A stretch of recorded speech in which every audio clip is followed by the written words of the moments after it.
Hello, today I'm going to be talking all about the Salvadoran Civil War. I will be discussing the causes that go back to the 1930s, the events, major figures, and how the war came to an end in 1992 after 12 years. If you don't know where El Salvador is, as you can see on the map, it's a small country in Central America. So let's start with the causes. From the beginning, El Salvador has been a nation in which agriculture is the focus of the economy. Indigo and most recently coffee have been some of the most prominent exports. As a result of the importance of agriculture, serfdom has practically been the status of over 90% of the population in El Salvador. The remainder of the population is a wealthy group of landowning families that has ruled through military dictatorships. This has been the situation since the 16th century. The unequal distribution of wealth and land has led to peasant unrest and the rise of liberation fronts with communist values. In 1932, communist organizer Farabundo Martí staged a peasant uprising against the right-wing government after Minister of War, General Maximiliano Hernandez Martinez seized power in a military coup. The rebellion was crushed in weeks, resulting in Martí's death and the massacre of between 10 to 30,000 people by Martinez's troops. From here on, military regimes and an authoritarian rule continued to be empowered to suppress the communist threat. Landowners were satisfied because they practically controlled the economy and were protected. However, peasants and the workforce were unhappy, and this event sparked revolutionary spirit in them. Tension built up for years and political violence increased dramatically in the 70s and 60s.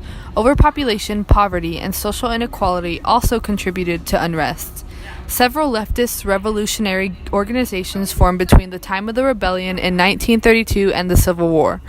In 1980, San Salvador's Archbishop Oscar Romero was assassinated by a death squad during a celebration of Mass.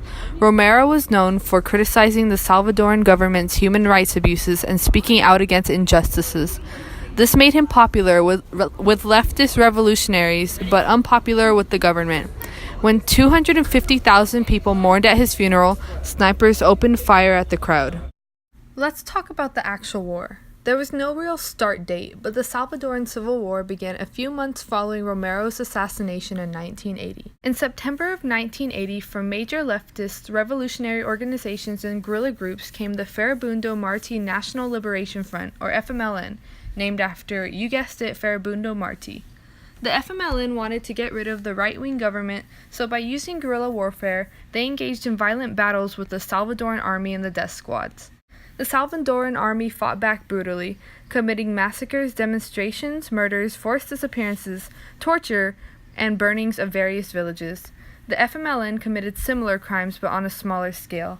In fact, post-war UN-sponsored commission concluded that 85% of the human rights cases brought to its attention involved state agents, paramilitary groups, or death squads allied with official forces, while only 5% involved the FMLN.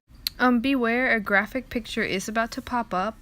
The war was very harsh in the start, with the years 1980 to 1984 seeing heightened amounts of massacres in rural areas, gruesome murders by death squads, and the killing or disappearance of teachers, trade unionists, students, religious and humanitarian workers, and journalists. Right off the bat, only a few months after the FMLN formed, 4 American churchwomen were raped and murdered by military and paramilitary forces. After this, President Jimmy Carter cut off resources to El Salvador. However, when Ronald Reagan was elected as president in 1980, he considered El Salvador an ally in the Cold War and continuously gave financial support to the Salvadoran government throughout the war, despite the atrocities that were being committed. In the end, the U.S. gave millions to the right-wing army. Members of the opposite political parties viewed civilians in combat zones as targets of attack and did not hesitate to kill anyone. In the years 1983 to 1986, airstrikes were carried out by the Salvadoran Air Force. One very notable event of the Salvadoran Civil War was the Jesuit massacre on November 16, 1989, when a Salvadoran battalion entered the campus of the Jesuit University of Central America and dragged 6 prominent Jesuit priests, their housekeeper, and her daughter from their beds and murdered them. The Salvadoran men had come with orders to kill specifically Father Ignacio Ellacuria.